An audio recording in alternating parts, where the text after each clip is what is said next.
Management के 5 functions discuss किए, planning, organizing, staffing, directing, controlling.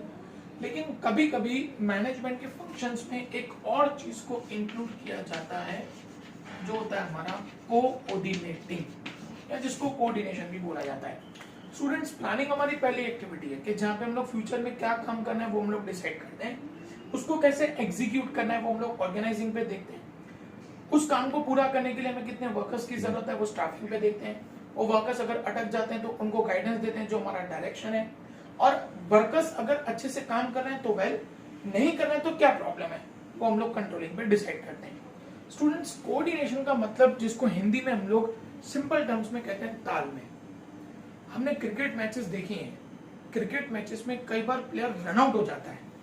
Run out क्यों हो जाता है वो? क्योंकि उन दोनों के बीच में क्या नहीं होता, तालमेल नहीं होता, कोऑर्डिनेशन नहीं होता। हम फुटबॉल खेलते हैं, या हम लोगों ने फुटबॉल खेलते हुए प्लेयर्स को देखा है, एक प्लेयर किक मारता है, वो बॉल अपने टीम के पर्सन को देना चाहता है, लेकिन वो बॉल सामने वाली टीम के पर्सन के पास चला जाता है। क्यों? क्योंकि उन प्लेयर्स के बीच में क्या नहीं होता, कोऑर्डिनेशन। स्टूडेंट्स, बिजनेस के अंदर वर्कर्स के बीच में कोऑर्डिनेशन होना बहुत जरूरी है, डिपार्टमेंट्स के बीच में कोऑर्डिनेशन होना बहुत जरूरी है। प्रोडक्शन डिपार्टमेंट प्रोडक्शन करता है, लेकिन उसको सेल्स डिपार्टमेंट से पूछ के प्रोडक्शन करना है, किस तरीके का प्रोडक्ट बना है, मार्केट में किस तरीके का प्रोडक्ट चल रहा है, वो सेल्स डिपार्टमेंट को पता है। प्रोडक्शन डिपार्टमेंट बोले मैं मेरे हिसाब से प्रोडक्शन करूंगा, तो सेल्स डिपार्टमेंट उसको कैसे बेच पाएगा? आज कलर टीवीज का जमाना है, एलसीडीज एलईडीज का जमाना है, और अगर मेरी कंपनी है, मैं सोचूंगी नहीं मैं तो ब्लैक एंड व्हाइट टीवी बनाऊंगा, तुम बेचो उसको, that is not practically possible. यहाँ पे कोऑर्डिनेशन बहुत इंपॉर्टेंट रोल प्ले करता है। Coordination is required at every stage of management. Coordination is necessary from planning to controlling. Planning से लेके कंट्रोलिंग, हर एक जगह पे हमको एक प्रॉपर तालमेल चाहिए, सभी डिपार्टमेंट्स का, सभी एम्प्लॉयज का। Coordination gives a sort of an assurance for the accomplishment of objectives. ये हमको बताता है कि हम हमारे ऑब्जेक्ट को टाइम पे पूरा कर पाएंगे। नो वर्क रिमेन्स इनकम्प्लीट और no work is duplicated. Coordination से ये पता चलता है कि कोई भी काम छूटा नहीं है और कोई भी काम 2 बार नहीं हो रहा है। ये बहुत इंपॉर्टेंट है, कोई काम छूटना नहीं चाहिए और कोई काम 2 बार नहीं होना चाहिए। वो कोऑर्डिनेशन से पता चल जाता है कि हमने किसको किसको क्या काम दिया, वो हमको कोऑर्डिनेशन से पता चल जाता है। नो वर्क रिमेन्स इनकम्प्लीट और no work is duplicated and thus work becomes easy. इसलिए काम आसान हो जाता है, सब लोग अपना अपना काम करते रहते हैं, कोई किसी के काम में इंटरफेयर नहीं करता, और वो लोग एक दूसरे के साथ कोऑर्डिनेशन बना के रखते हैं। Meaning, to bring coordination and harmony among the different functions carried out by different departments in the business unit is called coordination. इन सभी एक्टिविटीज को अच्छे से परफॉर्म करने के लिए जो एक्टिविटी हमको करनी पड़ती है, वो एक्टिविटी हमारी कहलाती है कोऑर्डिनेशन। हर एक level, top level, middle level, bottom level, सभी लेवल्स के बीच में कोऑर्डिनेशन रहता है। आज बोर्ड ऑफ डायरेक्टर्स है, अगर बोर्ड ऑफ डायरेक्टर्स के बीच में कोऑर्डिनेशन नहीं होगा तो क्या डिसीजन लेना है, वो कैसे डिसाइड हो पाएगा? तो हर एक लेवल जो काम करता है, वो सारे एक लेवल के बीच में कोऑर्डिनेशन होना बहुत इंपॉर्टेंट है। अब स्टूडेंट्स, उसके कैरेक्टरिस्टिक्स देखते हैं। Coordination is required for all the activities right from planning to controlling. Planning से कंट्रोलिंग, सभी एक्टिविटीज में हमको कोऑर्डिनेशन चाहिए। क्या प्रोडक्शन करना है, फिर उसको कैसे बेचना है, फिर उसका जो पैसा आएगा उसको कहाँ पे इन्वेस्ट करना है, ये सारे की सारी चीजें हमारी planning, organization, staffing, directing, controlling, ये सब हमारी उन सभी एक्टिविटीज के साथ रिलेटेड है। तो कोऑर्डिनेशन, प्लानिंग से लेके कंट्रोलिंग, हर जगह पे हमको कोऑर्डिनेशन की जरूरत पड़ती है। Therefore management process is not possible without coordination. Second, coordination is required at every level of management. मैंने आपको बोला हर लेवल पे चाहिए। मिडिल लेवल के मैनेजर्स हैं, अगर उनके बीच में कोऑर्डिनेशन नहीं होगा, प्रोडक्शन कुछ और होगा, सेल्स कुछ और होगा। उनके बीच में कोऑर्डिनेशन चाहिए, वर्कर्स के बीच में कोऑर्डिनेशन चाहिए, वो एक दूसरे से बातचीत करें, पूछें क्या बनाना है, कैसे बनाना है। जब वो कोऑर्डिनेशन होगा तो काम स्मूथली चलेगा। तीसरा, success of coordination depends upon effective communication, और ये कोऑर्डिनेशन कम्युनिकेशन से आता है। हम एक दूसरे के साथ बातचीत करेंगे तभी तो हमको पता चलेगा क्या बिजनेस करना है, क्या प्रोडक्शन करना है, उसको क्या बेचना है। अगर मैनेजर्स एटीट्यूड में बैठे रहे कि मैं प्रोडक्शन मैनेजर से बात नहीं करूंगा, प्रोडक्शन मैनेजर बोले मैं सेल्स मैनेजर से बात नहीं करूंगा, उनका नुकसान नहीं है, नुकसान बिजनेस का होगा। तो कोऑर्डिनेशन के लिए जो सबसे इंपॉर्टेंट चीज है वो कम्युनिकेशन है, बातचीत होनी चाहिए। Coordination is not possible without cooperation, support. मैं आपको सपोर्ट करूंगा तभी आप मुझे सपोर्ट करोगे, वो कोऑर्डिनेशन है। लेकिन उसके लिए पहले मुझे आपके साथ कोऑपरेट करना पड़ेगा, मुझे आपको सपोर्ट करना पड़ेगा।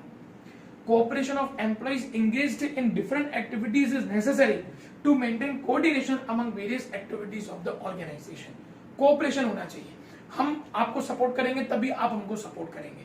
तो ये कोऑपरेशन एंड कोऑर्डिनेशन दोनों एंगल से होना चाहिए। Optimum utilization of business resources possible due to coordination.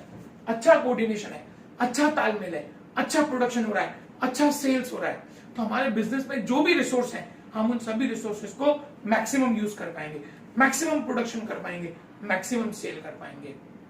Coordination is a part of every activity of management. Coordination हर जगह पे चाहिए, क्योंकि हम बहुत सारे लोगों के साथ काम कर रहे हैं, हम बहुत सारे डिपार्टमेंट्स के साथ काम कर रहे हैं, इसीलिए कोऑर्डिनेशन हर जगह पे इंपॉर्टेंट है। Therefore coordination is considered soul of management. Importance: coordination makes management functions like planning, organising, directing, controlling etcetera effective. इन सभी एक्टिविटीज को अच्छे से चलाने के लिए हमको कोऑर्डिनेशन की जरूरत पड़ती है। कोऑर्डिनेशन है तभी ये सारी एक्टिविटीज हम लोग अच्छे से परफॉर्म कर पाएंगे। दूसरा, coordination makes possible all the business activities in an easy manner. अगर अच्छा तालमेल है, सभी वर्कर्स एक दूसरे के साथ मिलकर काम कर रहे हैं, बिजनेस इजी हो जाएगा, बिजनेस अच्छे से स्मूथली चलेगा, आपको कुछ भी करने की जरूरत नहीं पड़ेगी। तीसरा, coordination does not leave work incomplete and no possibility of the duplication of work. Coordination से कोई काम छूटेगा नहीं और कोई भी काम दो बार नहीं होगा, हर एक काम एक ही बार सिस्टमेटिकली होता जाएगा। Coordination maintains harmony among various departments of management.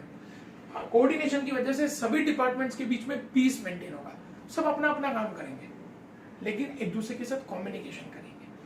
Communication किया, सेल्स डिपार्टमेंट ने प्रोडक्शन डिपार्टमेंट को बता दिया कि भाई इस तरीके का मार्केट में प्रोडक्ट बिक रहा है, सेल्स डिपार्टमेंट का काम खत्म, अब प्रोडक्शन डिपार्टमेंट उसके हिसाब से प्रोडक्शन करेगा, अब उनका काम शुरू। वो अपना काम कर रहे हैं, वो अपना काम कर रहे हैं। कोऑर्डिनेशन रखना है, सिर्फ एक दूसरे के काम में डिस्टर्ब नहीं करना है। और अगर प्रॉपर कोऑर्डिनेशन होगा, कोई किसी के काम में डिस्टर्ब नहीं करेगा, सब अपना अपना काम इफेक्टिवली करते रहेंगे। Coordination maintains harmony among various departments of management. Peace maintain रहेगा, शांति मेंटेन होगी। Coordination enables to maintain a balance between order and time of business activities performed by various department। कब हमने ऑर्डर दिया, कितना टाइम में काम खत्म होना चाहिए, वो कोऑर्डिनेशन से प्रॉपर्ली मैनेज होगा। प्रोडक्शन डिपार्टमेंट को 2 महीने का टाइम दे दिया, उन्होंने 2 महीने में प्रोडक्शन कर दिया और वो सेल्स डिपार्टमेंट को देंगे, सेल्स डिपार्टमेंट वो 1 महीने में उसको सेल करेगा। लेकिन वो सेल करने से पहले प्रोडक्शन डिपार्टमेंट को इन्फॉर्म कर देंगे कि हमें ये महीने में प्रोडक्शन चाहिए होगा बेचने के लिए। ये कोऑर्डिनेशन है। टाइम टू टाइम पे बिजनेस के सारे ऑब्जेक्ट्स हमारे पूरे होते जाएंगे। Coordination leads toward the accomplishment of predetermined objectives. अगर सभी डिपार्टमेंट्स के बीच में अच्छा कोऑर्डिनेशन है तो बिजनेस के जो भी ऑब्जेक्ट्स हैं वो टाइम टू टाइम पे कंप्लीट हो जाएंगे। तो स्टूडेंट्स, हम लोगों ने आज के इन 3 वीडियोस के अंदर इन 6 एक्टिविटीज के बारे में डिस्कस किया। प्लानिंग, जहां पे हम लोग फ्यूचर की एक्टिविटीज को डिसाइड करके चलते हैं, उसको जब हम लोग एग्जीक्यूट करते हैं वो हमारा ऑर्गेनाइजेशन है। उस काम को परफॉर्म करने के लिए जब हम लोग वर्कर्स का सिलेक्शन करते हैं वो हमारा स्टाफिंग है। हम लोग जब वर्कर्स को गाइड करते हैं वो हमारा डायरेक्शन है। वर्कर्स अच्छे से काम कर रहे हैं तो अच्छा, नहीं कर रहे हैं तो उनका क्या प्रॉब्लम है वो हम लोग कंट्रोलिंग पे फाइंड आउट करते हैं। और इन सभी एक्टिविटीज को अच्छे से स्मूथली चलाने के लिए हमको कोऑर्डिनेशन की जरूरत पड़ती है। Thank you students.